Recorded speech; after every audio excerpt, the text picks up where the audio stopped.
আলাইকুম ওয়া বারাকাতুহু। নাহমাদুহু ওয়া নুসাল্লি আলা রাসূলিহিল কারীম, আম্মা বা'দ। ফাআউযু বিল্লাহি মিনাশ শাইতানির রাজীম। ক্বাদ সামি'আল্লাহু কাওলাল্লাতী তুজাদিলুকা ফী যাওজিহা ওয়া তাশতাকী ইলাল্লাহ ওয়াল্লাহু ইয়াসমা'ু তাহাওয়ারাকুমা ইন্নাল্লাহা সামিউন বাসীর। সম্মানিত উপস্থিতি, আজকে ইনশাআল্লাহ আমরা সূরা মুজাদালার তাফসীর করব।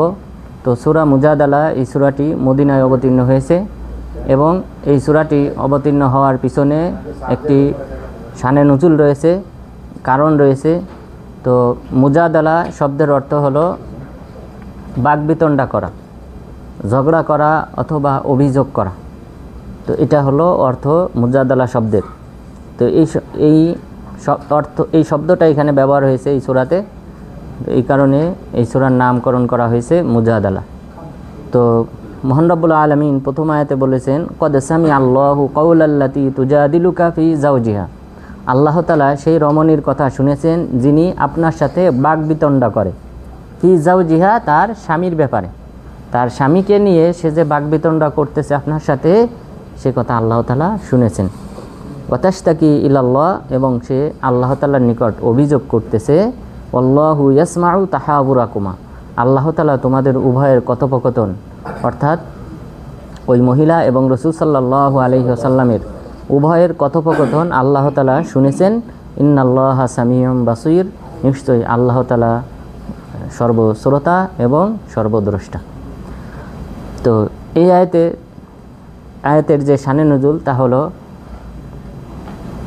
আউস বিন সামিত রাদিয়াল্লাহু আনহু, তিনি বাদরি সাহাবী এবং তিনি উহুদ যুদ্ধে অংশগ্রহণ করেছেন এবং অধিকাংশ যুদ্ধে তিনি অংশগ্রহণ করেছেন। অর্থাৎ ইসলামের প্রথম দিকে ইসলাম গ্রহণকারী মর্যাদাশীল একজন সাহাবী আউস বিন সামিত রাদিয়াল্লাহু আনহু। তার স্ত্রী খওলা বিনতে সালাবা, তো এই সাহাবী তার স্ত্রীকে খুব ভালোবাসতেন। তবে এই সাহাবীর কিছুটা মাতলামি ছিল, অর্থাৎ মাঝে মধ্যে কিছুটা তিনি কন্ট্রোলহীন হয়ে যেতেন। তো যখন তার এরকম রাগ উঠত, তখন তিনি কিছু আচরণ করেছেন তার স্ত্রীর সাথে, যেটাকে বলা হয় জিহার। তো তিনি তার স্ত্রীকে এই কথা, ওই রাগের মুহূর্তে এই কথা বলে ফেলেন যে, আংতি আলাইয়া কাজহরে উম্মি, তুমি আমার জন্যে আমার মায়ের পিঠের মতো। তো এই বাক্যটা তদানীন্তন সময়ে এটা প্রসিদ্ধ ছিল। কেউ যদি তার স্ত্রীকে তার মায়ের সাথে তুলনা করে, এটাকে জিহার বলা হয়। তো এই জিহারের কারণে তালাক সম্পন্ন হয়ে যেত। সেই যুগে এটা প্রচলন ছিল, কেউ যদি তার স্ত্রীকে তার মায়ের সাথে তুলনা করে তাহলে সে তালাক হয়ে যায়। তো এই সাহাবী তিনি কন্ট্রোলহীন হয়ে এই আচরণ করেছিলেন তার স্ত্রীর সাথে, তার স্ত্রীকে এই কথা বলেছিলেন। তখন তিনি আসলেন রাসূল সাল্লাল্লাহু আলাইহি ওয়াসাল্লামের কাছে। আর ওই সাহাবী তিনি অনুতপ্ত হয়েছিলেন। পরবর্তীতে যখন তিনি তার স্বাভাবিক অবস্থায় ফিরে আসেন, তখন তিনি অনুতপ্ত হওয়ার পর তার স্ত্রী রাসূল সাল্লাল্লাহু আলাইহি ওয়াসাল্লামের কাছে এসে অভিযোগ করলেন যে, আল্লাহ রাসূল, যাহাবা শাবাবি ওয়া নাসারতু লাহা বাতনি, হে আল্লাহ রাসূল, ওয়ানকাতা মিন্নি ওয়ালাদ, যে আমার যৌবন শেষ হয়ে গেছে। আমি সুন্দরী ছিলাম এবং আমি অর্থশালী ছিলাম। এই অবস্থায় আমার বিবাহ হয় এই আউস বিন সামিত রাদিয়াল্লাহু আনহুর সাথে। আমার সেই যৌবনকাল ইতিমধ্যে শেষ হয়ে গেছে। ওয়ানাসারতু লাহু বাতনি, এবং আমি আমার সারা জীবন তার জন্য বিলিয়ে দিয়েছি। ওয়ানকাতা মিন্নি ওয়ালাদ, এবং আমার সন্তান ভূমিষ্ঠ হওয়ার সম্ভাবনা শেষ হয়ে গেছে। এই মুহূর্তে এসে আমার স্বামী আমাকে তার মায়ের সাথে তুলনা করেছে, অর্থাৎ যেন আমি তালাকপ্রাপ্তা হয়ে গেছি। তো তাহলে আমি আমার বাকি জীবন কিভাবে কাটাবো? আমার সন্তান যারা হয়েছে তারাও তো আমার স্বামীর সাথে সম্পর্কিত। রবি' বিন আউস তিনি তার সন্তান তার গর্ভে, এই আউস রাদিয়াল্লাহু আনহুর ঔরস জাতে যে সন্তানটা হয় তার নাম ছিল রবি'। তো তিনিও ভূমিষ্ঠ হয়েছেন। তো তিনিও তো নিয়ম অনুযায়ী ইসলামী দৃষ্টিকোণ থেকে যে বাবার সাথে থাকবে। তো এখন যদি আমার তালাক হয়ে যায় আমার পরিণাম কি হবে? এখন তো আর আমার নতুন করে সংসার করা সম্ভব না এবং আমার সন্তান হওয়াও সম্ভব না। তাহলে আমি আমার বাকি জীবন কিভাবে পার করব? এই অভিযোগটা রাসূল সাল্লাল্লাহু আলাইহি ওয়াসাল্লামের কাছে পেশ করলেন। পেশ করার পর কোনো কোনো riwayate বলা হয়েছে রাসূল সাল্লাল্লাহু আলাইহি ওয়াসাল্লাম তাকে বললেন, মা আরাকি ইল্লা আলাইহি মুহাররামা, যে আমার কাছে মনে হয় যে তুমি তোমার স্বামীর জন্যে হারাম হয়ে গেছো। অর্থাৎ আগেকার যুগে যে তালাকের বিধান ছিল সেই অনুযায়ী রাসূল সাল্লাল্লাহু আলাইহি ওয়াসাল্লাম তাকে এই পরামর্শ দিলেন যে আমি মনে করি যে তোমার সাথে তার সম্পর্ক ছিন্ন হয়ে গেছে। এই কথা বলার পর তিনি তখন কি করলেন? আল্লাহ তাআলার কাছে ফরিয়াদ করে বললেন যে আশতাকি আমরি ইলাল্লাহ, আমি আমার বিষয়টাকে আল্লাহর কাছে সমর্পণ করলাম।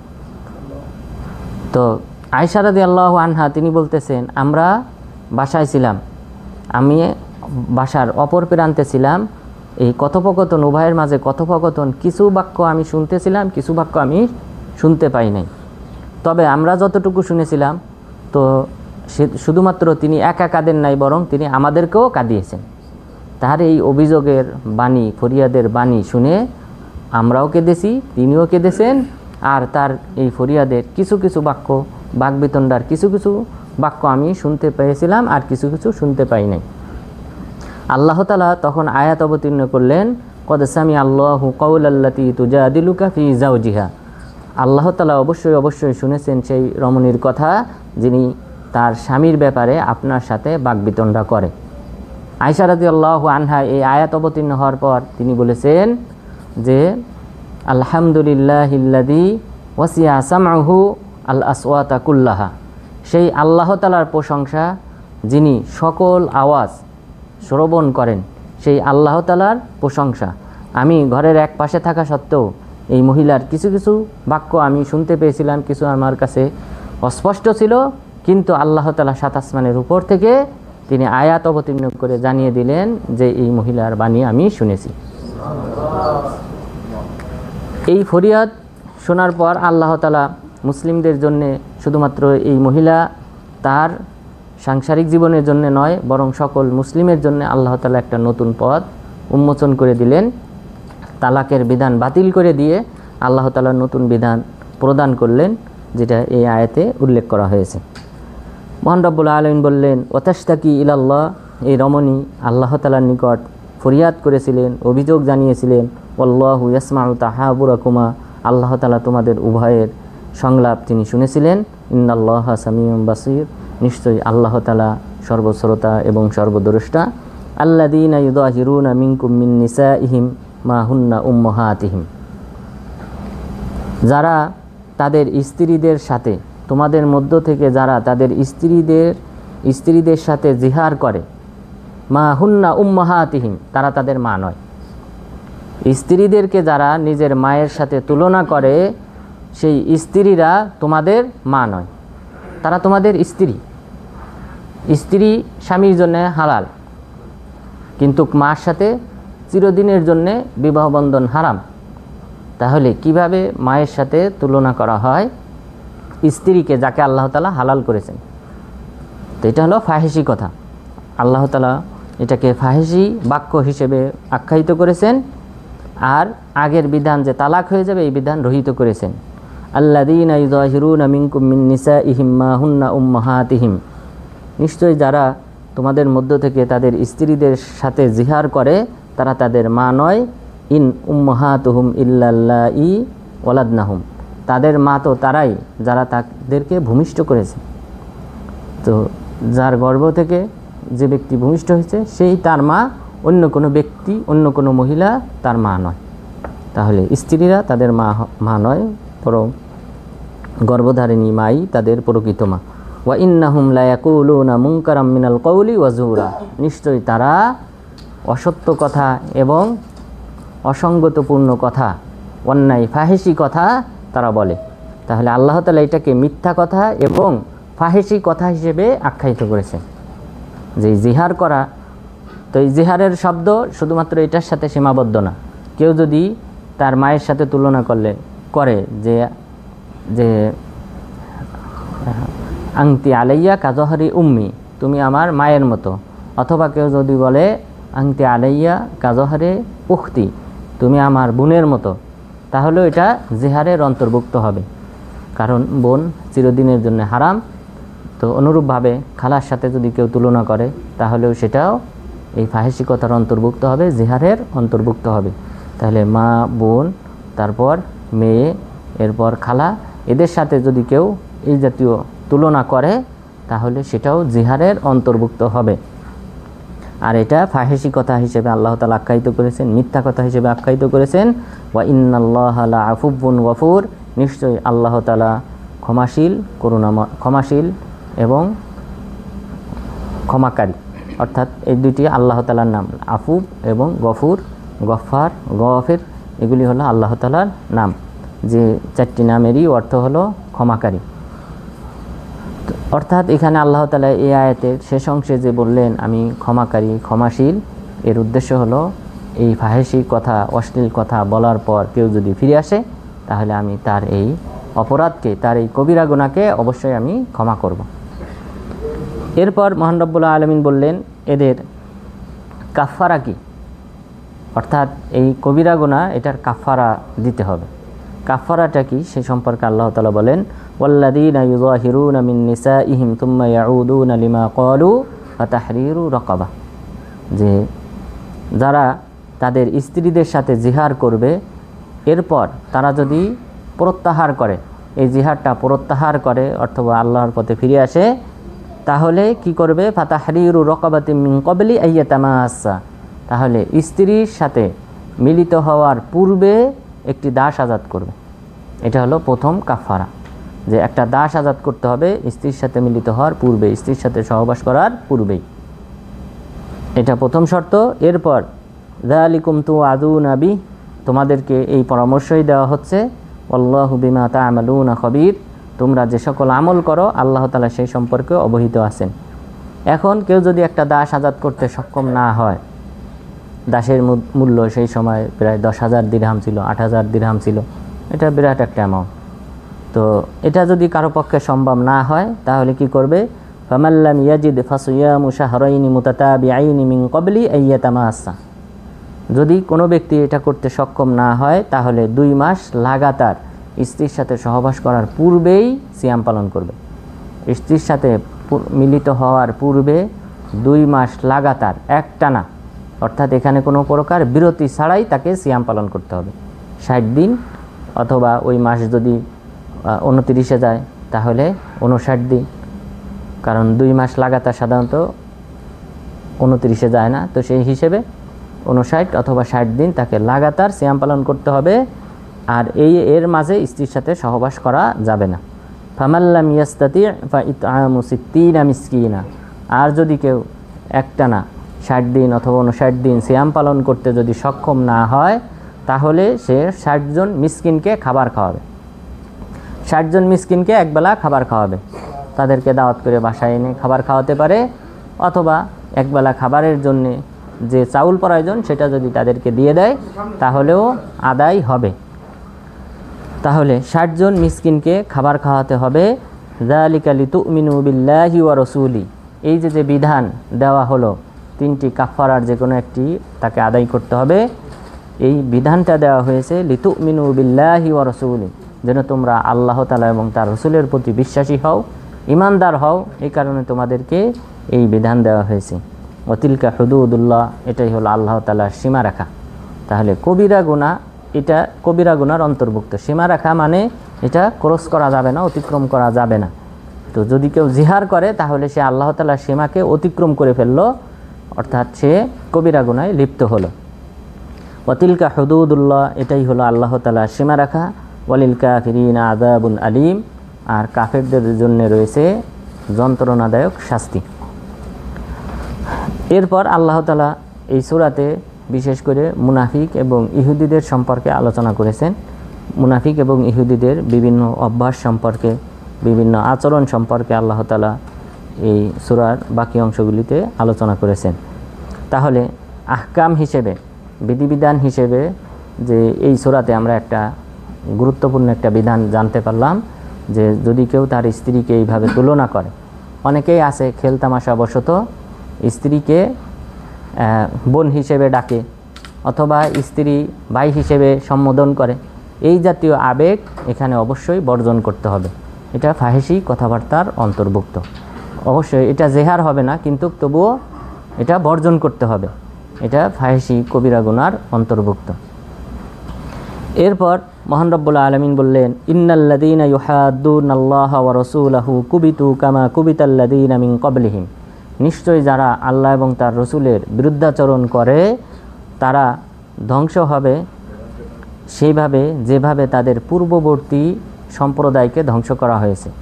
আল্লাহ তাআলা যেভাবে নূহ আলাইহিস সালামের সম্প্রদায়, লূত আলাইহিস সালামের সম্প্রদায়, এরপর হুদ আলাইহিস সালামের সম্প্রদায়, সালেহ আলাইহিস সালামের সম্প্রদায়, এদেরকে যেভাবে আল্লাহ তাআলা আসমানি শাস্তি দিয়ে ধ্বংস করেছেন, অনুরূপভাবে যারা আল্লাহ এবং তার রসুলের সাথে বিরুদ্ধাচরণ করবে তাদেরকেও ধ্বংস করবেন। এখানে আল্লাহ তাআলা এখানে মক্কার কুরাইশ, মুনাফিক এবং সেই সাথে ইহুদিদেরকে আল্লাহ তাআলা এই আয়াতে হুঙ্কার দিয়েছেন। ইহুদিরা, মক্কার মুশরিকরা এবং মুনাফিকরা তারা আল্লাহ এবং তার রসুলের বিরুদ্ধাচরণ করত, তাদেরকে আল্লাহ তাআলা এই আয়াতে সতর্ক করে দিলেন যে তাদের পরিণামও কিন্তু পূর্ববর্তী সম্প্রদায়ের মতো হবে। ওয়াকাদ আনজালনা আয়াতিম বাইয়িনাত, নিশ্চয় আমি স্পষ্ট আয়াত নিদর্শনাবলী অবতীর্ণ করেছি, অর্থাৎ এই কোরআন আমি অবতীর্ণ করেছি। ওয়ালিল কাফিরিনা আযাবুম মুহিন, কাফেরদের জন্য রয়েছে লাঞ্ছনাদায়ক শাস্তি। আগের আয়াতে বলা হয়েছে কাফেরদের জন্য রয়েছে যন্ত্রণাদায়ক শাস্তি, যেটা অন্তরে জ্বালা পোড়া সৃষ্টি করে, শরীরে জ্বালা পোড়া সৃষ্টি করে। আর মুহিন লাঞ্ছনাদায়ক, সমাজে লাঞ্ছিত হওয়া, হাসরের ময়দানে মানুষের সামনে অপদস্থ হওয়া, এই বিষয়টা, অর্থাৎ উভয় ধরনের শাস্তি এই কাফেরদের জন্য নির্ধারণ রয়েছে। ইয়াউমা ইয়াবআসুহুমুল্লাহু জামিআ, স্মরণ করো সেই দিনের কথা যেদিন আল্লাহ তাআলা সবাইকে সমবেত করবেন। ফায়ুনাব্বিউহুম বিমা আমিলু, আল্লাহ তাআলা তাদেরকে জানিয়ে দিবেন তাদের কৃতকর্ম সম্পর্কে। তাহলে এটা কিন্তু সবার জন্য, অর্থাৎ শুধু কাফের, মুশরিক, মুনাফিক না, মুসলিমরা তারাও এই সম্বোধনের সম্মুখীন। আল্লাহ তাআলা হাসরের ময়দান সম্পর্কে সতর্ক করেছেন যে এই দিন সবাইকে সমবেত করা হবে এবং সবার আমলনামা কিন্তু জানিয়ে দেওয়া হবে। সুতরাং সেই দিনকে অবশ্যই আমাদেরকে ভয় পেতে হবে। সেই দিন আলেম, হয়তো আপনি সমাজে মানুষের সামনে আলেম হিসেবে পরিচিত, কিন্তু কিয়ামত দিবসে ইয়াউমা তুবলা সারাইর, স্মরণ করো সেই দিবসের কথা যেদিন সকল গোপনীয়তা ফাঁস করে দেওয়া হবে। ইয়াউমা তুবলা সারাইর, সকল গোপনীয়তা মানুষের সামনে প্রকাশ করে দেওয়া হবে। সুতরাং লিবাস ধারণ করে আলেম হয়ে বড় হওয়া, এটা কিন্তু কিয়ামত দিবসে থাকবে না, বরং আলেমদেরকে দিয়ে আল্লাহ তাআলা জাহান্নাম উদ্বোধন করবেন। সুতরাং এখানে আলেমরা শুধু না, সেই সাথে অন্যান্য ব্যক্তিরাও, তাদের পরিণাম যদি এই হয়, তাদেরকে দিয়ে যদি জাহান্নাম উদ্বোধন করা হয়, তাহলে অন্যদের পরিণাম কি হবে? সুতরাং এখানে দুনিয়াতে হয়তো আপনি মানুষের কাছে সমাজে সম্মানী ব্যক্তি হিসেবে পরিচিত, কিন্তু যদি আপনার গোপন ভালো আমল না থাকে, কিয়ামত দিবসে কিন্তু সেই বিষয়গুলি মানুষের সামনে প্রকাশিত হবে। এছাড়াও আলেমদের ব্যাপারে যে হাদিসটি উল্লেখ হয়েছে, তাদের জিহ্বা কাটা হবে, এরপর তাদেরকে তাদের মাথায়, যারা ফরজ সালাতে অংশগ্রহণ করে না, তাদের মাথা পাথর দ্বারা চূর্ণ বিচূর্ণ করা হবে। এরপর তাদের নাড়ি ভুঁড়ি বের হয়ে চারপাশ দিয়ে ঘুরপাক খেতে থাকবে, মানুষ, সমাজের মানুষজন সবাই দেখতে থাকবে। তো এইভাবে লাঞ্ছনা সম্মুখীন হতে হবে মানুষদেরকে কিয়ামত দিবসে। তো আল্লাহ তাআলা সেই কারণে হাসরের ময়দান সম্পর্কে সবাইকে সতর্ক করেছেন, অর্থাৎ ইখলাসের সাথে, ঘনিষ্ঠতার সাথে একমাত্র আল্লাহ তাআলার ইবাদত করতে হবে, তাহলেই কিন্তু সেটা পরকালে কিন্তু কাজে আসবে। অন্যথায় অন্যান্য বাহ্যিক দিকগুলি, এগুলি কিন্তু কিয়ামত দিবসে সবগুলি আল্লাহ তাআলা ফাঁস করে দিবেন। এই কারণেই আল্লাহ তাআলা সতর্ক করেছেন, ইয়াউমা ইয়াবআসুহুমুল্লাহু জামিআ, স্মরণ করো সেই দিবসকে যেই দিবসে আল্লাহ তাআলা সবাইকে সমবেত করবেন। ফাইনাব্বিউহুম বিমা আমিলু, এরপর তাদের আমল সম্পর্কে অবহিত করবেন। আহসাহুল্লাহু ওয়া নাসু, আল্লাহ তাআলা হেফাজত করে রেখেছেন, গণনা করে রেখেছেন। ওয়া নাসু, তারা ভুলে গেছে। আমরা কি আমল করি এটা কিন্তু আমাদের হিসাবে নাই। আমরা কোন সময় কোন কাজে ব্যয় করি এই হিসাব কিন্তু আমাদের কারোর কাছে নাই। কেউ বলতে পারবে না যে আমার সকল আমার চলাফেরা সকল রুটিন প্রতিদিনের একই ধাপে চলে। কিন্তু আল্লাহ তাআলা বলেছেন আহসাহুল্লাহ ওয়া নাসু, আল্লাহ তাআলা সবগুলি কাউন্ট করে রেখেছেন, হিসাব করে রেখেছেন, আর তারা ভুলে গেছে। সেটাই কিয়ামত দিবস আল্লাহ তাআলা প্রকাশ করবেন। আল্লাহু আলা কুল্লি শাইইন শাহিদ, আল্লাহ তাআলা প্রতিটি বিষয়ের উপর সাক্ষী। সব কিছু আল্লাহ তাআলা দেখেন। আল্লাহ তাআলা যেহেতু দেখতেছেন, আল্লাহ তাআলা সাক্ষী এবং আল্লাহ তাআলা এগুলি সব হিসাব করে রাখতেছেন। কিয়ামত দিবসে এই বিষয়গুলি প্রকাশ করবেন। আলাম তারা আন্নাল্লাহা ইয়ালামু মা ফিস সামাওয়াতি ওয়া মা ফিল আরদ, আপনি কি জানেন না যে আল্লাহ তাআলা আসমান এবং জমিনের মাঝে যা কিছু রয়েছে সব কিছু সম্পর্কে তিনি অবহিত। জমিনের ভূগর্ভে আসমানে যা কিছু আছে সব কিছু সম্পর্কে তিনি অবহিত রয়েছেন। মা ইয়াকুনু মিন নাজওয়া সালাসা ইল্লা হুয়া রাবিউহুম, এখানে আল্লাহ তাআলা একটা মুনাফিকদের একটা বৈশিষ্ট্য সম্পর্কে উল্লেখ করেছেন যে মা ইয়াকুনু মিন নাজওয়া সালাসা ইল্লা হুয়া রাবিউহুম ওয়ালা খামসা ইল্লা হুয়া সাদিসুহুম ওয়ালা আদনা মিন যালিকা ওয়ালা আকতার ইল্লা হুয়া মাআহুম আইনামা কান, যে সকল সংলাপ হয়, যে সকল গোপন পরামর্শ হয়, গোপন সংলাপ হয়ে থাকে তিনজন ব্যক্তির মাধ্যমে, তাদের জেনে রাখা উচিত হুয়া রাবিউহুম, আল্লাহ তাআলা হলেন চতুর্থজন। আপনি যতই গোপনীয়তার সাথে তিনজনে মিটিং করেন, কিন্তু মনে রাখবেন চতুর্থজন হলেন আল্লাহ তাআলা, কারণ আল্লাহ তাআলা দেখতেছেন। এরপরে বললেন ওয়ালা খামসা ইল্লা হুয়া সাদিসুহুম, যদি পাঁচজনের কোনো গোপন সংলাপ হয়, গোপন পরামর্শ হয়, তাদের জেনে রাখা উচিত আল্লাহ তাআলা হলেন ষষ্ঠজন। ওয়ালা আদনা মিন যালিকা ওয়ালা আকসার ইল্লা হুয়া মাআহুম আইনামা কানু, এর চেয়ে কম সংখ্যক ব্যক্তিও যদি এই গোপন পরামর্শ করে অথবা এর চেয়ে বেশি সংখ্যক গোপন পরামর্শ করে, তাদের জেনে রাখা উচিত তিনি তাদেরই সাথে আছেন। আইনামা কানু, তারা যেখানেই থাকুক না কেন। তাহলে এই আসমান জমিনের মাঝে কোনো কিছুই আল্লাহ তাআলার কাছে গোপন নয়, সব কিছু সম্পর্কে আল্লাহ তাআলা অবহিত আছেন। সুতরাং যারা এই জাতীয় গোপন পরামর্শ করে, সংলাপ করে, এটা ছিল ইহুদিদেরও বৈশিষ্ট্য এবং বিশেষ করে মুনাফিকদের। মুনাফিকরা তারা পরস্পরের সাথে কানাকানি করত, গোপন সংলাপ করত, পরামর্শ করত কিভাবে রাসূল সাল্লাল্লাহু আলাইহি ওয়াসাল্লামকে এবং মুমিনদেরকে মদিনা থেকে তাড়ানো যায়, তাদেরকে বিভিন্ন সময় ক্ষতিগ্রস্তের সম্মুখীন করা যায়। এই সকল বিষয় নিয়েই সর্বদা তারা লিপ্ত ছিল। আল্লাহ তাআলা জানিয়ে দিলেন তোমাদের এই সকল গোপন সংলাপ গোপন নয়, বরং এগুলি সম্পর্কে আমি অবহিত, আমি তোমাদের প্রত্যেকের সাথেই আছি। সুম্মা ইউনাব্বিউহুম বিমা আমিলু ইয়াউমাল কিয়ামা, কিয়ামত দিবসে তারা যে সকল আমল করেছে সেই আমল সম্পর্কে তিনি তাদেরকে অবহিত করবেন। ইন্নাল্লাহা বিকুল্লি শাইইন আলিম, আল্লাহ তাআলা প্রতিটি বিষয় সম্পর্কে অবগত। আলাম তারা ইলাল্লাযীনা নুহু আনিন নাজওয়া সুম্মা ইয়াউদুনা লিমা নুহু আনহু ওয়া ইয়াতানাজাউনা বিল ইসমি ওয়াল উদওয়ান ওয়া মা'সিয়াতির রাসূল, আপনি কি দেখেন না তাদের দিকে যাদেরকে নিষেধ করা হয়েছে এই গোপন পরামর্শ করতে, গোপন সংলাপ করতে। সুম্মা ইয়াউদুনা লিমা নুহু আনহু, এরপর তারা পুনরায় আবার এই গোপন সংলাপ গোপন পরামর্শে লিপ্ত হয় যা তাদেরকে নিষেধ করা হয়েছে। ওয়া ইয়াতানাজাউনা বিল ইসমি ওয়াল উদওয়ান ওয়া মা'সিয়াতির রাসূল, এবং তারা গোপন সংলাপ এর আলোচ্য বিষয় কি থাকে, তারা গোপন সংলাপটা করে পাপাচার সংক্রান্ত বিষয়ে, সীমালঙ্ঘন সংক্রান্ত বিষয়ে এবং রাসূল সাল্লাল্লাহু আলাইহি ওয়াসাল্লামের বিরুদ্ধাচরণ সম্পর্কে। তাহলে তাদের সংলাপটা হয়, তারা যে সলা পরামর্শ করে, গোপনে বৈঠক করে, এটার মূল আলোচ্য বিষয়ই হলো এই তিনটি।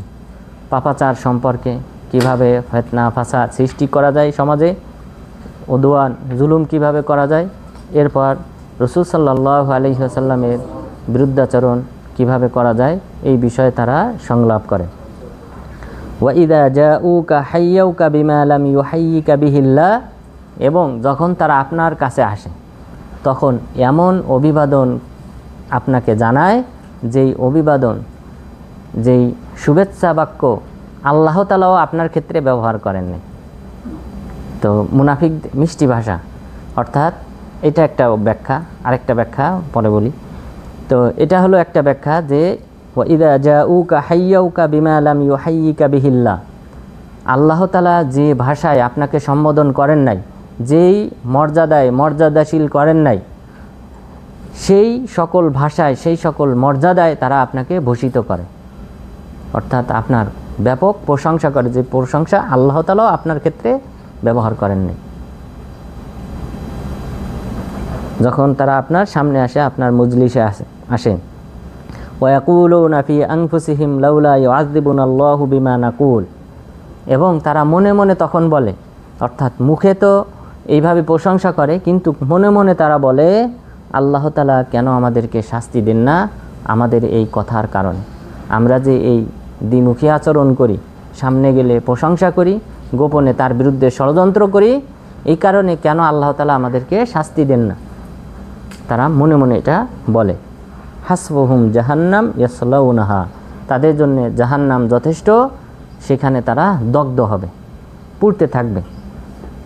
ফাবিসাল মাসির, কতই না নিকৃষ্ট আবাসস্থল, তাদের এই প্রত্যাবর্তন স্থল কতই না নিকৃষ্ট। এরপর দ্বিতীয় আরেকটা অর্থ রয়েছে, ওই ওয়াইদা জাউকা হাইয়াউকা বিমা লাম ইউহাইয়িকা বিহিল্লাহ, আল্লাহ তাআলা আপনাকে যে অভিবাদন করেন নাই, যে ভাষায় সম্বোধন করেন নাই, সেই ভাষা তারা আপনার ক্ষেত্রে ব্যবহার করে। আয়েশা রাদিয়াল্লাহু আনহা তিনি বলেছেন যে এই মুনাফিকরা রাসূল সাল্লাল্লাহু আলাইহি ওয়াসাল্লামের মজলিসে এসে তারা পরস্পরের সাথে কানাকানি করত। এরপর তারা মজলিসে প্রবেশের সময় তারা এসে সালাম দিত যে আসসালামু আলাইক, যে হে আল্লাহ রসুল আপনার মৃত্যু হোক, নাউযুবিল্লাহ। এটা ইহুদিরা এই শব্দটা ব্যবহার করত যে আসসালামু আলাইক, হে আল্লাহ রসুল আপনার মৃত্যু হোক। রসুল সাল্লাল্লাহু আলাইহি ওয়াসাল্লাম তিনিও প্রতি উত্তরে বলতেন ওয়া আলাইকুম, তোমাদেরও। তাহলে কোনো কাফের যদি কেউ কাউকে সালাম দেয়, কোনো মুসলিমকে, উত্তর হবে এটাই, ওয়া আলাইকুম, তোমাদের উপরও। অর্থাৎ তুমি যদি আমার জন্য কল্যাণের দোয়া করো, তোমারও কল্যাণ হোক, কিন্তু তুমি যদি আমার জন্য অকল্যাণ কামনা করো, তোমারও অকল্যাণ হোক। আয়েশা রাদিয়াল্লাহু আনহা পর্দার আড়াল থেকে এইটা শোনার পর তিনি তাদেরকে গালিগালাজ শুরু করলেন। তখন রাসূল সাল্লাল্লাহু আলাইহি ওয়াসাল্লাম বললেন, তুমি ধৈর্য ধারণ করো, তুমি কি শোনো নাই যে আমি কি উত্তর দিয়েছি? তখন তিনি বললেন যে আমি বলেছি ওয়া আলাইকুম, অর্থাৎ তোমাদেরও মৃত্যু হোক, শুধুমাত্র আমার দোয়াটা কবুল হবে, কিন্তু তাদের দোয়াটা কবুল হবে না। সুতরাং তুমি ধৈর্যশীল হও, তুমি তাদেরকে গালিগালাজ করো না। তাহলে এটা একটা অভিবাদন, যে তারা এমন ভাষায় অভিবাদন করে যেটা আল্লাহ তাআলা আপনাকে অভিবাদন করেন নাই, অর্থাৎ আল্লাহ তাআলা আপনার প্রতি দুরূদ পাঠ করতে বলেছেন, কিন্তু তারা আপনার মৃত্যু কামনা করে। এরপর মহান রব্বুল আলামিন বললেন, ইয়া আইয়ুহাল্লাযীনা আমানু ইযা তানাজাইতুম ফালা তাতানাজাউ বিল ইসমি ওয়াল উদওয়ান ওয়া মা'সিয়াতির রাসূল। এরপর আল্লাহ তাআলা মুমিনদেরকে পরামর্শ দিলেন এই মুনাফিকদের বিপরীত যে সিফাত, বিপরীত যে বৈশিষ্ট্য, সেই বৈশিষ্ট্যের পরামর্শ দিলেন। হে মুমিনগণ, তোমরা যদি কখনো পরামর্শ করো, গোপন বৈঠক করো, তাহলে তোমরা পরামর্শ করো না পাপ সংক্রান্ত বিষয়ে, জুলুম সংক্রান্ত বিষয়ে, এবং রাসূল সাল্লাল্লাহু আলাইহি ওয়াসাল্লামের বিরুদ্ধাচরণ সম্পর্কে তোমরা গোপন সংলাপ করো না। ওয়া তানাজাউ বিল বিররি ওয়াত তাকওয়া, তোমরা সংলাপ করো ভালো কাজ এবং তাকওয়া অবলম্বন সম্পর্কে, যে কিভাবে মুত্তাকি হওয়া যায় সেই বিষয়ে তোমরা পরস্পরের সাথে সংলাপ করো, কিভাবে ভালো কাজ করা যায় সমাজে তোমরা সেই বিষয়ে পরামর্শ করো। ওয়াত্তাকুল্লাহাল্লাযী ইলাইহি তুহশারুন, তোমরা আল্লাহ তাআলাকে ভয় করো যার দিকে তোমাদের প্রত্যাবর্তন, সমবেত হতে হবে যে আল্লাহ তাআলার নিকট তোমরা সেই আল্লাহ তাআলাকে ভয় করো। তাহলে তাকওয়ার সংজ্ঞা অনেকবার আমরা বলেছি যে আত-তাকওয়া হিয়াল খাউফু মিনাল জালিল ওয়াল আমালু বিত-তানজিল ওয়াল কনাআতু বিল কলিল ওয়াল ইস্তিআদাদ লিয়াউমির রাহিল। আলী রাদিয়াল্লাহু আনহু তিনি তাকওয়ার সংজ্ঞায় বলেছেন যে আল্লাহ তাআলাকে ভয় করা, হিয়াল খাউফু মিনাল জালিল, আল্লাহ তাআলাকে ভয় করা, ওয়াল আমালু বিত-তানজিল, কুরআন হাদিস অনুযায়ী আমল করা, ওয়াল কনাআতু বিল কলিল, অল্পে তুষ্ট থাকা, ওয়াল ইস্তিআদাদ লিয়াউমির রাহিল, এবং পরকালের জন্য প্রস্তুতি নেওয়া। তাহলে পরকালের জন্য প্রস্তুতি নেওয়া, আল্লাহ তাআলাকে ভয় করা, কোরআন হাদিস অনুযায়ী আমল করা, অল্পে তুষ্ট থাকা, এটাই হলো মুত্তাকির বৈশিষ্ট্য। সেই ব্যক্তি হলো মুত্তাকি। এরপর ওমর ইবনে আব্দুল আজিজ, যিনি মুসলিমদের পঞ্চম খলিফা বলা হয়, তিনি তাকওয়ার সংজ্ঞায় বলেছেন, ইজতিনাবু মা নাহাল্লাহু আনহু ওয়া ইতিয়ানু মা আমারাল্লাহু বিহি। আল্লাহ তাআলা যা নিষেধ করেছেন সেটা থেকে বিরত থাকা, যা আমল করতে বলেছেন সেটা আমল করা, এটাকে বলা হয় মুত্তাকি। তাহলে যে সকল কবিরা গুনাহ এবং সগীরা গুনাহ সম্পর্কে আল্লাহ তাআলা নিষেধ করেছেন সেগুলি বর্জন করা, এটা মুত্তাকির বৈশিষ্ট্য। এরপর যে সকল আমল করতে বলেছেন, সেটা ফরজ আমল হোক, সুন্নত আমল হোক, সেটা আমল করা, এটা হলো মুত্তাকির বৈশিষ্ট্য। তাহলে এটাই হলো তাকওয়া। এরপর আল্লাহ তাআলা এই যে গোপন সংলাপ, এটা এই মুনাফিক এবং ইহুদিদের পক্ষ থেকে যে গোপন সংলাপটা হয়তো, এটার আসলে প্রকৃতপক্ষে এটার রূপরেখা কি, তিনি বললেন ইন্নামান নাজওয়া মিনাশ শাইতান। এই যে গোপন সংলাপটা হয়, এটা হলো প্রকৃতপক্ষে শয়তানের পক্ষ থেকে। লিয়াহজুনাল্লাযীনা আমানু ওয়া লাইসা বিদাররিহিম শাইআন ইল্লা বিইذনিল্লাহ। মুমিনদেরকে দুশ্চিন্তাগ্রস্ত করার জন্য তারা এই গোপন সংলাপ করে, তবে তারা আল্লাহ তাআলা ইচ্ছা না করলে তাদের কোনো ক্ষতি করতে পারবে না। তাহলে আল্লাহ তাআলার ইচ্ছার বাহিরে এই গোপন সংলাপ করে, গোপন পরামর্শ করে, বৈঠক করে তারা মুসলিমদের কোনো ক্ষয়ক্ষতি করতে পারবে না। ওয়া আলাল্লাহি ফালইয়াতাওয়াক্কালিল মুমিনুন। যারা মুমিন তারা যেন আল্লাহ তাআলার উপর ভরসা করে। তাওয়াক্কুল মানে আল্লাহ তাআলার উপর ভরসা করা। ভরসা তাওয়াক্কুল বলা হয়, এটা সাবাব গ্রহণ করার পর আল্লাহ তাআলার উপর ভরসা করাকে। সাবাব গ্রহণ করে, অর্থাৎ যেমন রিজিকের ক্ষেত্রে কর্মে যুক্ত হয়ে, জবে যুক্ত হয়ে, এরপর আল্লাহর উপর ভরসা করা হয়, আল্লাহ তুমি আমার রিজিকে বরকত দান করো। কিন্তু কাজ ছেড়ে দিয়ে বসে থেকে রিজিকের জন্যে যে আল্লাহর উপর ভরসা করলাম, এটাকে বলা হয় আরবিতে তাওয়াকুল। তাওয়াকুল মানে অলসতা, এটাকে বলা হয় অলসতা। তাহলে কাজে যুক্ত হয়ে আল্লাহ তাআলার উপর ভরসা করা, এটাকে তাওয়াক্কুল বলা হয়। আর যদি কেউ সাবাব এই কারণ গ্রহণ না করে যদি কেউ ভরসা করে, এটাকে বলা হয় তাওয়াকুল তথা অলসতা। অলসতায় তাওয়াকুল, এটা হারাম ইসলামে। আর তাওয়াক্কুল করা, আল্লাহর উপর ভরসা করা সাবাব গ্রহণ করার মাধ্যমে, এটা হলো মুত্তাকিদের বৈশিষ্ট্য। তো সুতরাং আপনি যদি রোগে আক্রান্ত হন, ঔষধ সেবন করবেন এবং আল্লাহর উপর ভরসা করবেন, কারণ ঔষধ সেবন করলেই আপনার রোগ ব্যাধি ভালো হবে না। সুতরাং এখানে আল্লাহর উপর ভরসা করে ঔষধও সেবন করতে হবে।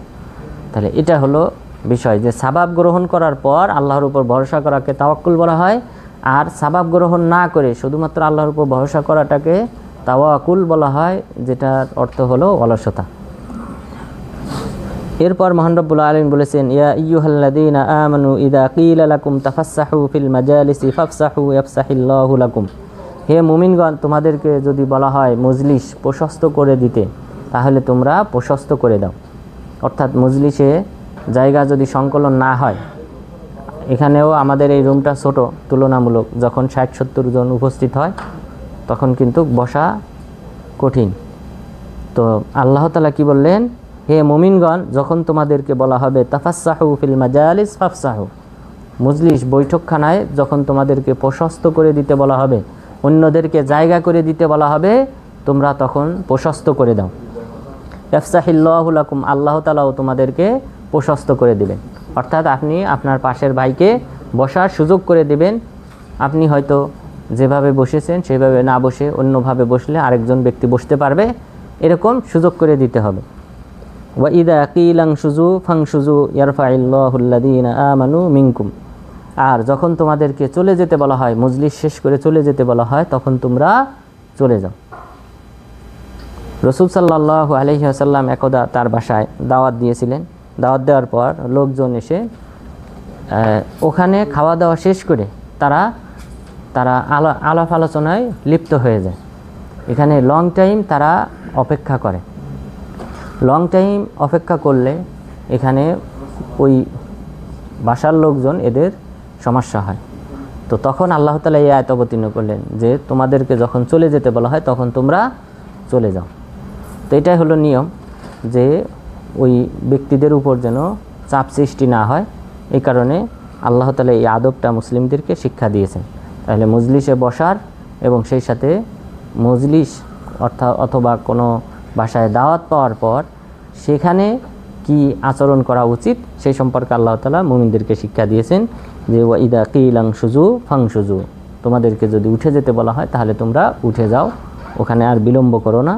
ইয়ারফাইল্লাহুল্লাযীনা আমানু মিনকুম ওয়াল্লাযীনা উতুল ইলমা দারাজাত, আল্লাহ তাআলা তোমাদের মধ্যে যারা মুমিন এবং যারা জ্ঞানী তাদের মর্যাদা বহুগুণ বৃদ্ধি করে দেন। আল্লাহ তাআলা এখানে বহুবচন শব্দ ব্যবহার করেছেন। দারাজাত অসংখ্য গুণ, মর্যাদা অসংখ্য স্টেপ ধাপ মর্যাদা আল্লাহ তাআলা এই সকল ব্যক্তিদেরকে বৃদ্ধি করে দেন যারা ঈমান আনয়নকারী এবং যারা জ্ঞান অর্জনকারী। ওমর ইবনুল খাত্তাব রাদিয়াল্লাহু আনহু তিনি নাফি ইবনুল আব্দুল হারিস নামে একজন ব্যক্তিকে, একজন সাহাবীকে তিনি মক্কার গভর্নর বানান। নাফি ইবনু আব্দুল হারিস এই সাহাবীকে তাকে গভর্নর বানান মক্কা এবং তায়েফের। তো গভর্নর বানানোর পর তিনি ওমর রাদিয়াল্লাহু আনহু যে বছর হজ করবেন সেই বছর তিনি তাকে উসফান নামক স্থানে তিনি তাকে ডাকেন। এটা মক্কার নিকটবর্তী, মক্কা থেকে 80 কিলোমিটার দূরে এই উসফান নামক স্থানে তাকে ডাকেন সাক্ষাৎ করার জন্য। তখন তিনি আসলেন, ওখানে সাক্ষাৎ করলেন। সাক্ষাৎ করার পর ওমর রাদিয়াল্লাহু আনহু এই সাহাবীকে জিজ্ঞাসা করলেন, মান ওয়াল্লাইতা আলা আহলিল ওয়াদি, এই উপত্যকাবাসীর উপর তুমি কাকে তোমার অনুপস্থিতির সময়ে গভর্নর হিসেবে নিযুক্ত করে এসেছো? তোমার স্থলাভিষিক্ত হিসেবে তুমি এই মক্কাবাসী তায়েফবাসীর উপর কাকে দায়িত্বশীল বানিয়ে এসেছো? তখন তিনি বললেন, ইবনু আবি আবজা নামে এক ব্যক্তিকে আমি গভর্নর বানিয়ে এসেছি, তাকে আমার স্থলাভিষিক্ত হিসেবে বানিয়ে এসেছি। তখন তিনি জিজ্ঞাসা করলেন, ইবনু আবি আবজাকে? তখন তিনি বললেন, মাওয়ালি মিন মাওয়ালিনা, যে আমাদের কোনো আজাদকৃত দাস। অর্থাৎ মাওলা শব্দটা আজাদকৃত দাসের ক্ষেত্রে ব্যবহার হয়, এখানে সেই অর্থেই ব্যবহার হয়েছে যে আমাদের আজাদকৃত একজন দাস, তাকে আমি মক্কা এবং তায়েফের গভর্নর বানিয়ে এসেছি।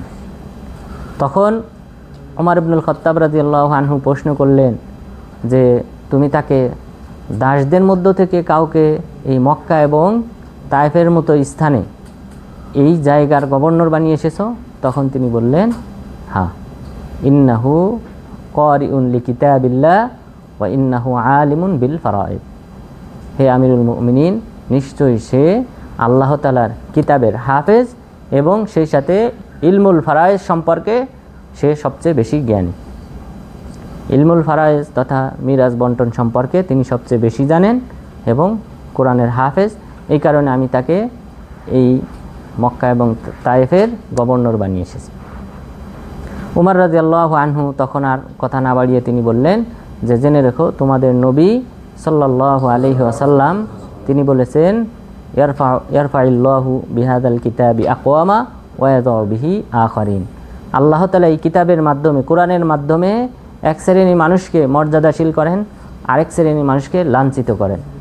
অর্থাৎ যারা কোরআনের প্রতি ঈমান এনেছে তাদের মর্যাদা আল্লাহ তাআলা বৃদ্ধি করে দেন এবং যারা কোরআনকে অস্বীকার করে তাদেরকে লাঞ্ছিত করেন।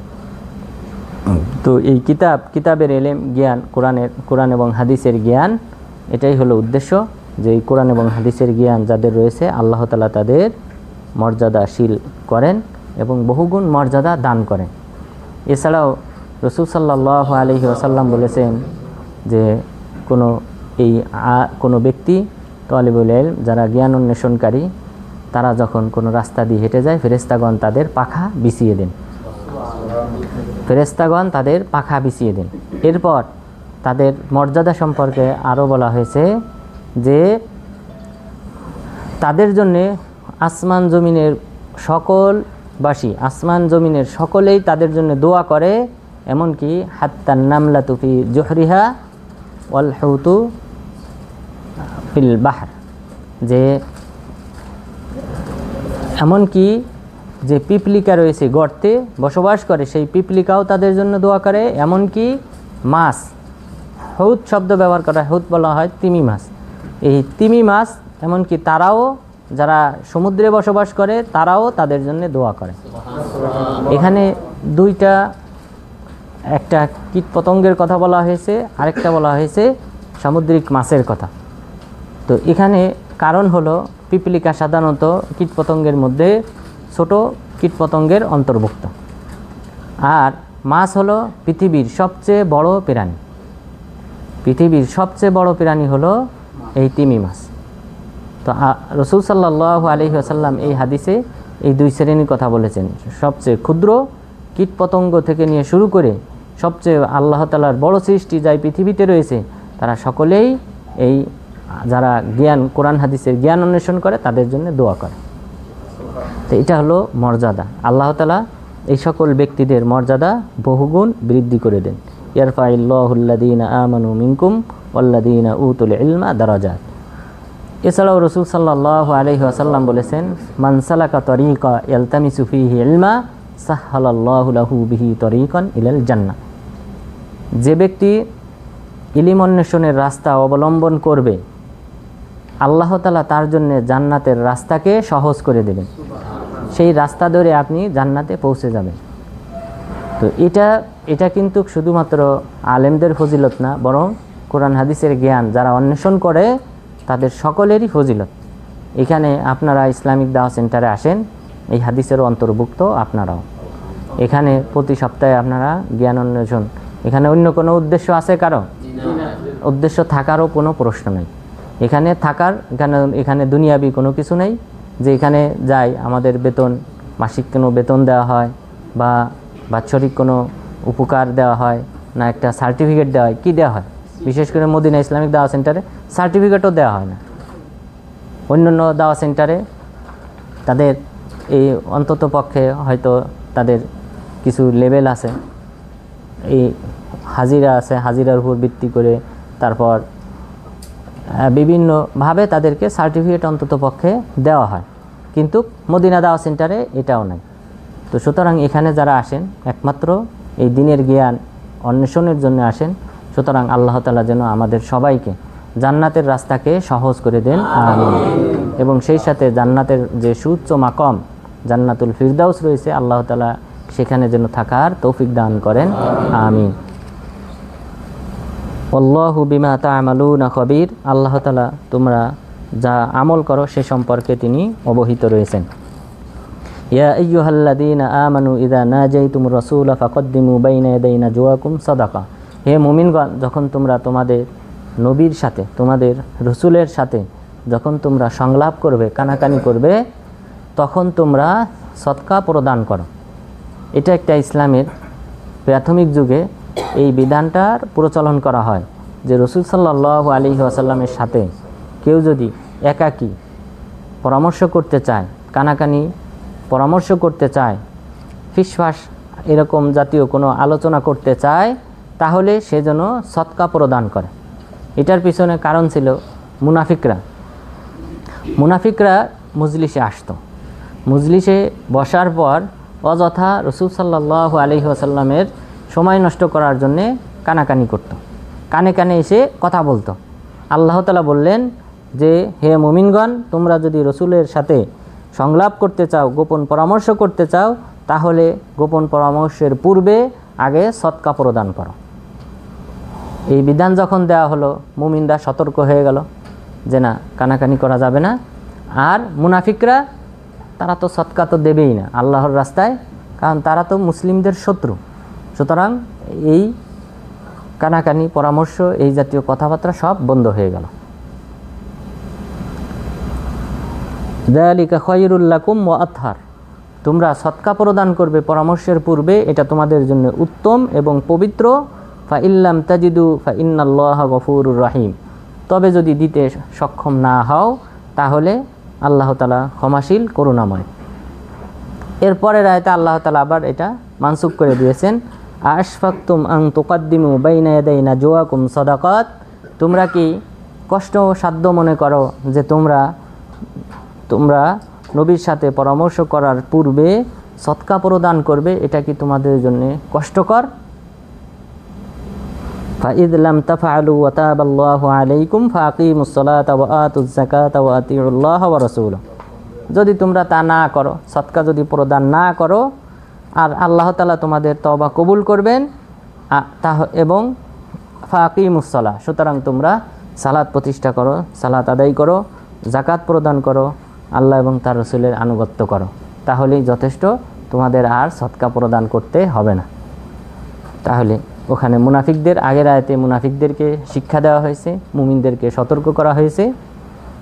পরের আয়াতে এটা মানসুখ করে দেওয়া হয়েছে যে সদকা প্রদান করতে হবে না, বরং সালাত আদায় করলে, যাকাত প্রদান করলে, আল্লাহ এবং তার রাসূলের আনুগত্য করলেই চলবে। আল্লাহু খাবীরুম বিমা তা'মালুন, আল্লাহ তাআলা তোমাদের আমল সম্পর্কে অবহিত। আলাম তারা ইলাল্লাযীনা তাওয়াল্লাউ কওমান গাদিবাল্লাহু আলাইহিম মা হুম মিনকুম ওয়ালা মিনহুম। এখানে আল্লাহ তাআলা মুনাফিকদের সম্পর্কে বলতেছেন, আলাম তারা ইলাল্লাযীনা তাওয়াল্লাউ কওমান গাদিবাল্লাহু আলাইহিম, আপনি কি তাদের সম্পর্কে জানেন না যারা এমন সম্প্রদায়কে বন্ধু হিসেবে গ্রহণ করে নিয়েছে যাদের উপর আল্লাহ তাআলা ক্রোধান্বিত, রাগান্বিত। কোন সম্প্রদায়? ইহুদি। গায়রিল মাগদুবি আলাইহিম ওয়ালাদ-দালিন। হে আল্লাহ, তুমি আমাদেরকে সেই পথে পরিচালিত করো না যেই পথে যাদের উপর তুমি রাগান্বিত হয়েছো। রাগান্বিত বলতে ইহুদি, ওয়ালাদ-দালিন পথভ্রষ্ট বলতে খ্রিস্টান এবং ইহুদিদের পথে তুমি আমাদেরকে পরিচালিত করো না। এটা আমরা 5 ওয়াক্ত সালাতে আমরা এটা কি করি? পাঠ করি। তো রাগান্বিত সম্প্রদায়, তাহলে এই মুনাফিকরা বন্ধু হিসেবে গ্রহণ করে নিয়েছিল ইহুদিদেরকে এবং তাদের সন্ধি ছিল। খন্দক যুদ্ধের সময় তারা ইহুদিরা, মুশরিকরা, মুনাফিকরা তারা এক হয়ে গিয়েছিল। তো তারা বন্ধু হিসেবে গ্রহণ করে নিয়েছিল ইহুদিদেরকে। মদিনাতে 3টা সম্প্রদায় বসবাস করত ইহুদিদের, বানু কাইনুকা, বানু নাজির এবং বানু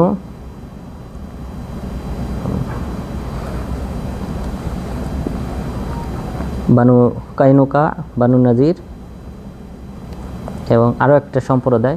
এই 3টা সম্প্রদায় মূলত তারা সামদেশ থেকে সফর করে এখানে এসেছিল যে রাসূল সাল্লাল্লাহু আলাইহি ওয়াসাল্লাম হিজরত করে এখানে আসবেন। তো এই উদ্দেশ্যে তারা এখানে অবস্থান করে, কিন্তু রাসূল সাল্লাল্লাহু আলাইহি ওয়াসাল্লাম প্রকাশ পাওয়ার পর, মদিনা হিজরত করার পর তারা বিরোধিতা করে।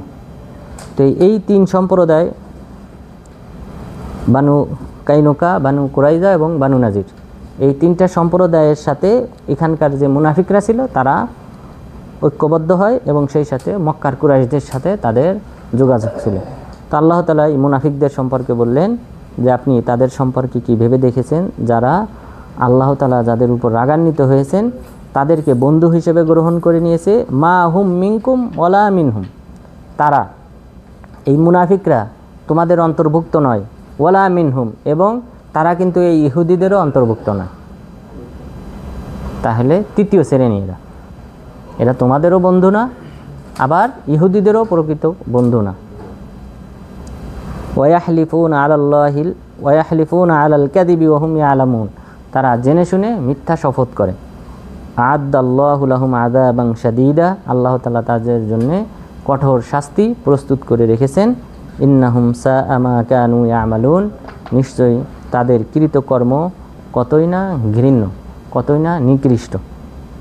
ইত্তাখাযু আইমানাহুম জুন্নাতান ফাসাদ্দু আন সাবিলিল্লাহ ফালাহুম আযাবুম মুহিন, তারা তাদের শপথকে, কথায় কথায় শপথ, আল্লাহর নামে শপথ, তারা তাদের শপথকে ঢাল হিসেবে গ্রহণ করে নিয়েছে। ফাসাদ্দু আন সাবিলিল্লাহ, তারা আল্লাহর রাস্তা থেকে বিরত রয়েছে। ফালাহুম আযাবুম মুহিন, তাদের জন্য রয়েছে লাঞ্ছনাদায়ক শাস্তি। তাহলে এটা একটা বেশি বেশি শপথ করা আল্লাহ তাআলার নামে, এটা মুনাফিকদের একটা অভ্যাস ছিল। যেহেতু তারা আসলে প্রকৃতপক্ষে মুসলিমদের বিরোধিতা করত, যদিও তারা কালিমার বাক্য পাঠ করেছিল এবং সালাতও আদায় করত, সিয়াম পালন করত, কিন্তু অন্তরে তারা মুসলিমদের বিরোধিতা করত। সুতরাং বিভিন্ন সময় তারা মিথ্যা শপথ করত নিজেদেরকে ভালো প্রমাণ করার জন্য। আল্লাহ তাআলা বললেন, লাং তুগনি আনহুম আমওয়ালুহুম ওয়ালা আওলাদুহুম মিনাল্লাহি শাইআ, তাদের পক্ষ থেকে তাদের ধন সম্পদ, ছেলে সন্তানাদি তারা আল্লাহ তাআলার বিপক্ষে কোনো উপকারে আসবে না। তাদের ধন সম্পদ, ছেলে সন্তান এরা তাদের কোনো প্রকার উপকারে আসবে না। উলাইকা আসহাবুন নার হুম ফিহা খালিদুন, তারা হলো জাহান্নামের অধিবাসী আর তারা তথায় চিরস্থায়ীভাবে অবস্থান করবে। ইয়াউমা ইয়াবআসুহুমুল্লাহু জামিআ ফায়াহলিফুনা লাহু কামা ইয়াহলিফুনা লাকুম, শুধু এই যে মিথ্যা শপথ তারা যে শুধু দুনিয়াতে করে তা না, বরং কিয়ামত দিবসেও তারা এই মিথ্যা শপথ করবে। ইয়াউমা ইয়াবআসুহুমুল্লাহু জামিআ, যেদিন আল্লাহ তাআলা তাদের সকলকে সমবেত করবেন, তখন ফায়াহলিফুনা লাহু কামা ইয়াহলিফুনা লাকুম, তখন তারা আল্লাহ তাআলার সামনে শপথ করবে যেভাবে তোমাদের সামনে শপথ করে।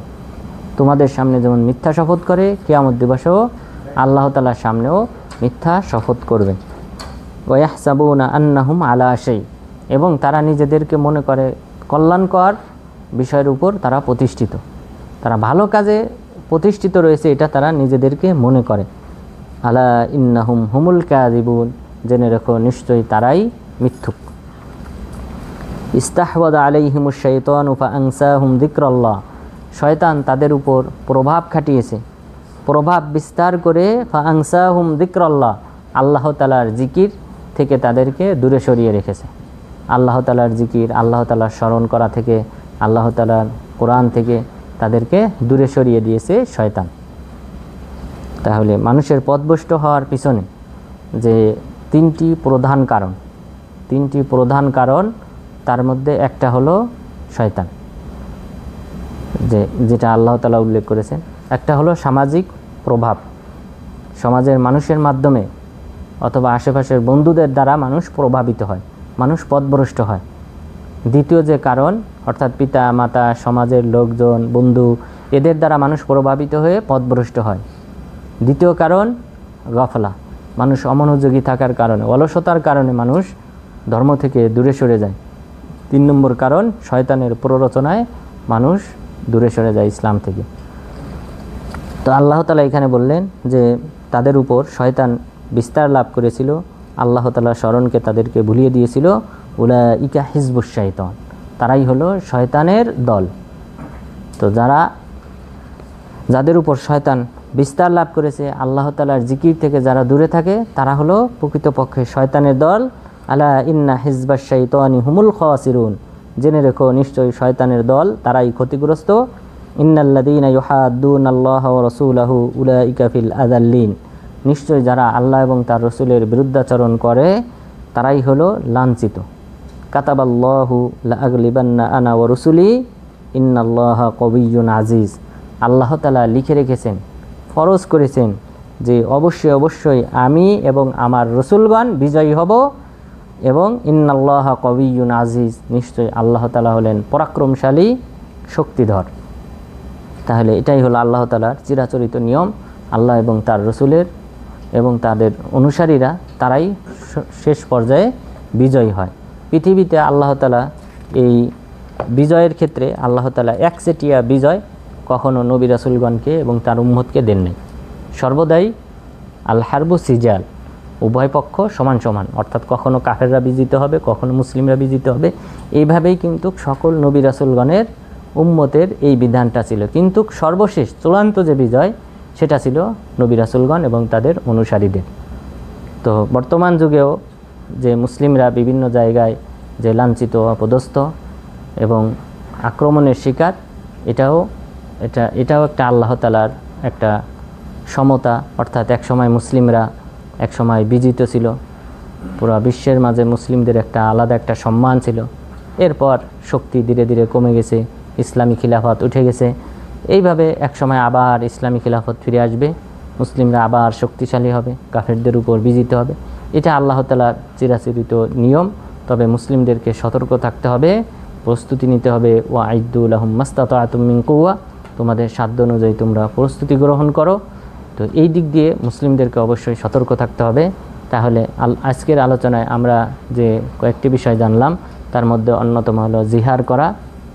জিহার বলা হয় যে স্ত্রীকে তার মায়ের সাথে, বোনের সাথে, অথবা খালা অথবা মেয়ে, এই জাতীয় মাহারাম যারা চিরস্থায়ীভাবে হারাম, সেই সকল রমণীদের সাথে তুলনা করাকে বলা হয় জিহার। যদি কেউ জিহার করে তাহলে তার 3টি কাফারার যে কোনো একটি তাকে পালন করতে হবে ধারাবাহিক অনুযায়ী। অর্থাৎ প্রথমে একটি দাস আজাদ করতে হবে, সেটা সক্ষম না হলে 2 মাস লাগাতার সিয়াম পালন করতে হবে, সেটা সক্ষম না হলে 60 জন মিসকিনকে খাবার খাওয়াতে হবে। এরপর আল্লাহ তাআলা এখানে এই সূরাতে মুনাফিকদের অভ্যাস সম্পর্কে আলোচনা করেছেন। মুমিনদেরকে আল্লাহ তাআলা পরামর্শ দিয়েছেন যে গোপন সংলাপ করলে, পরামর্শ করলে, বৈঠক করলে সেটা যেন তাকওয়া সংক্রান্ত বিষয়ে হয়, ভালো কাজ সংক্রান্ত বিষয়ে যেন হয়।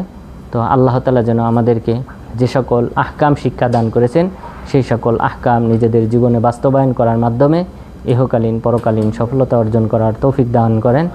আমিন। আকুলু কওলি হাদা ওয়াস্তাগফিরুল্লাহ লি ওয়া লাকুম ওয়া লিসাইরিল মুসলিমিন।